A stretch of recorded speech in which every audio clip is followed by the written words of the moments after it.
Mega love shout out everyone, and for today's video I'm gonna cook squid adobo my own way. This is how I cook. This is gonna be my first time to cook squid adobo, and we'll see. So we will see. Let's start.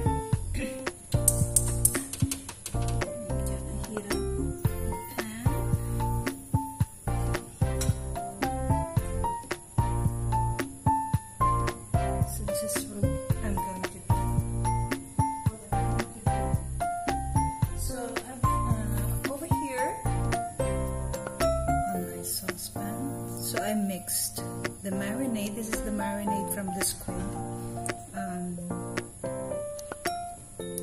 1/2 cup of soy sauce and vinegar, and 1/2 cup of soy sauce, 1/2 cup of vinegar, and 1 cup of water. So I'm just gonna heat it up. Put it in the pan. Let it boil.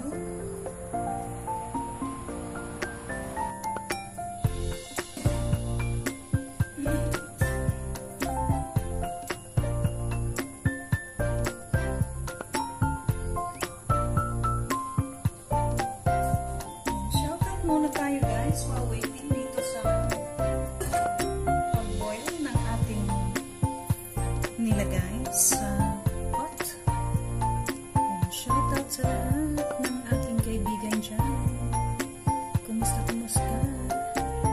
Maraming salamat sa lahat ng support, sa suporta niyo sa aking channel. Thank you everyone for your support on my channel. And so now let's start to saute garlic.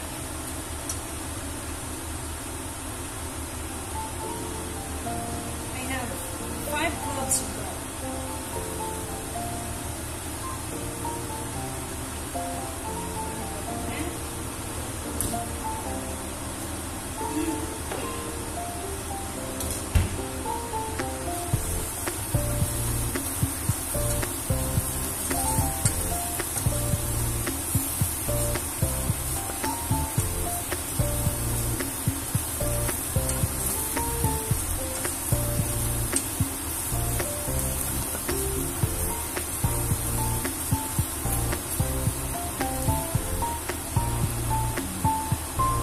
Minute for our garlic.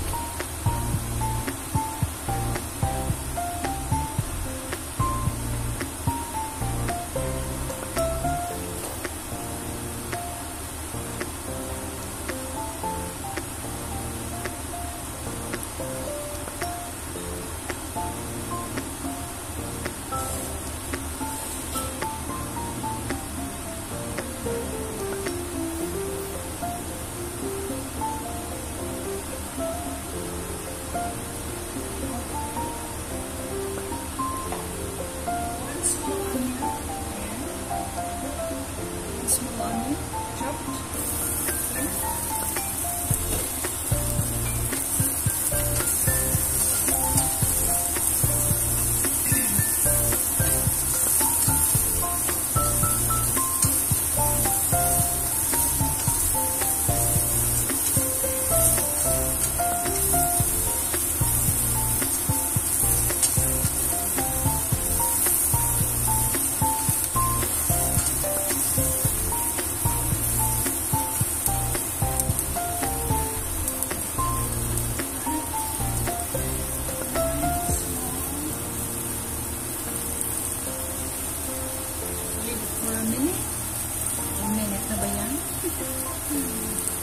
Gutom na eh. Now our tomato.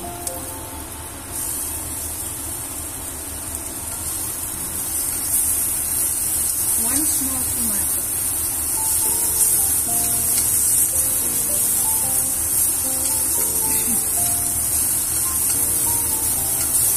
At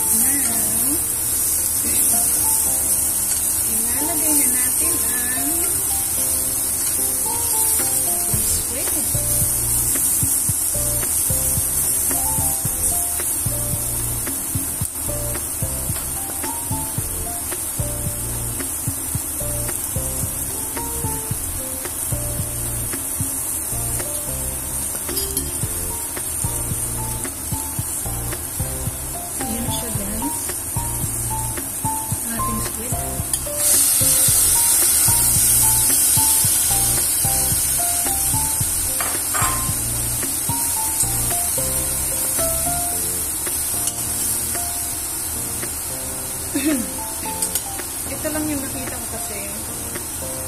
Small ones. Next time, I will buy the bigger one.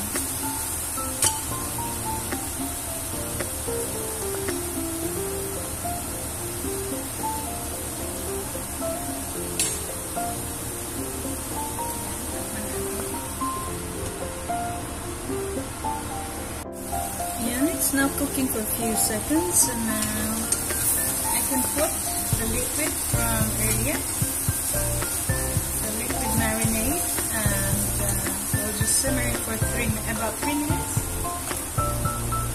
And my adobo is done. Ayan, ito na ang sauce, ilalagay ko na.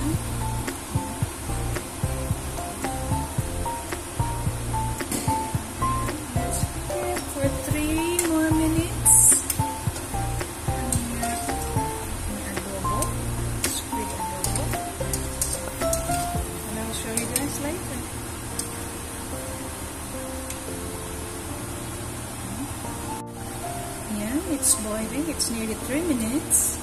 At maglalagay na guys ako ng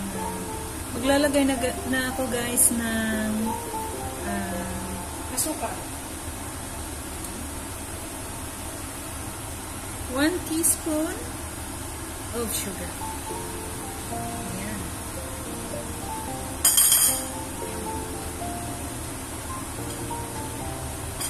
Lagyan ko na ito ng asin kanina. Dagdagan ko na lang ng pepper to taste. At luto na ang aking squid. Oh. Medyo siya guys. First time pa naman ito eh. Medyo ano siya, marami pa siyang sabaw. Masarap itong maraming sabaw.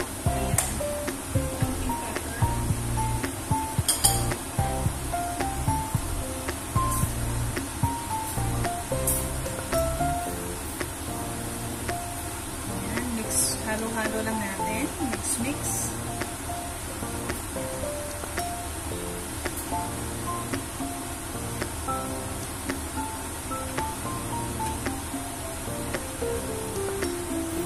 Medyo naparami ang ating sabaw. But it's okay. Masarap naman ang maraming sabaw. So, ayan guys. I think it's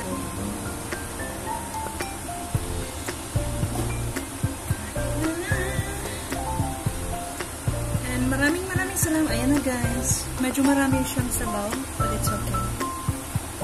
And thank you again everyone for watching. And take care everyone. Bye for now. See you on my next video. Bye.